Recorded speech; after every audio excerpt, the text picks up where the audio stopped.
The person who's on a small fixed income is always in trouble. There's never any reserve.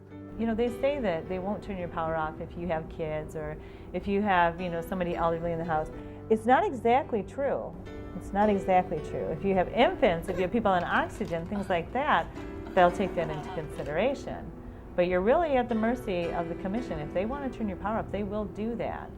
Being working poverty, you have to make tough choices, whether the bills or your food.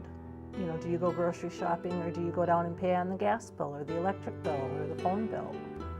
I receive housing assistance. I was informed by the head of the Rhinelander Housing Authority if my gas and electric had been terminated, my housing assistance would have been terminated, would have made me homeless again.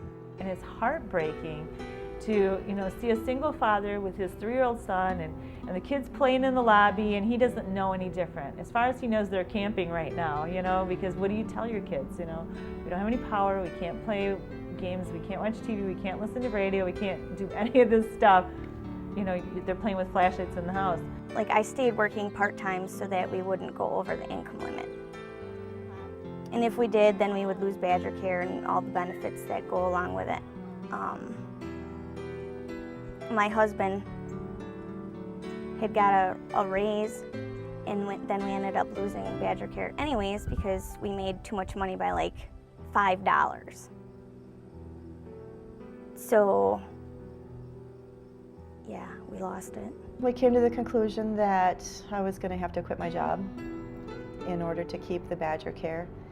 We had one child, our middle child, had had heart surgery when he was 7 months old, so we don't have an option but to have health care.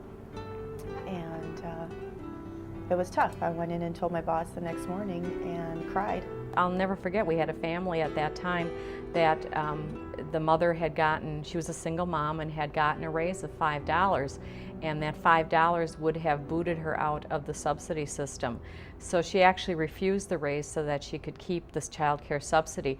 The group of people from age 60 to 65, that they're not covered by Medicare. And that's another group we see where they're risking it. They say, I'm pretty healthy, let's not pay for life insurance, I'm gonna be 65 in a couple years, and then something big happens and then it's thousands, if not hundreds of thousands of dollars. It's just hard to believe that something like that can just, you think you're set, you're retired, you come up here, and then all it takes is an incident like that and you're in poverty. I had one woman come in who I literally was shaking. She was so upset about coming in. She lost her job. So I just was trying to be very nice and tell her, that's why we're here. She calmed down. Of course, as you can tell, I get a little excited sometimes. Economic support cases have doubled over the last 5 years. There are more and more people working, as you said, for less, and they have more of a need for food stamps to supplement their income, or they now have a job where medical benefits are not available, and they do apply for Badger Care. The struggle here is the financial cost of trying to raise a child with a disability. Again, there's a misconception out there that there's all of these government programs and you're going to get help. You're going to get help from the government to cover all of these costs. And it's a misconception. We have no short-term emergency housing per se. We don't have a homeless shelter. We don't have a place where a family can go. When families call and they are in crisis, the only thing I can offer them is to go on the waiting list for 9 months to a year. When you're in crisis, you're not going to wait 9 months to a year. Wisconsin, as of 2006, has more than 500 payday lenders, and in 2006 they made 1.6 million loans totaling $661 million. I think it's fair to say there was probably no financial counseling that went into any of those instances, meeting with those people for those loans. 87% of payday borrowers have an annual income of less than $24,000. Those people are of moderate means, and some of them get trapped into this debt because of that. Well, the dollars that we get in this state are through the federal child care block grants dollars that come into the state of Wisconsin, but those have been cut too, or they've been flat funded for so many years. When you continue to operate on 20%, 25% cuts, every time a budget comes, it's really difficult to provide the same level of service.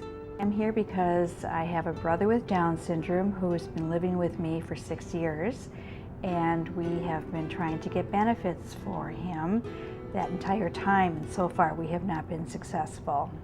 So he is on the waiting list, and in 2002 I received a letter saying that we were number 9. He was number 9 on the list.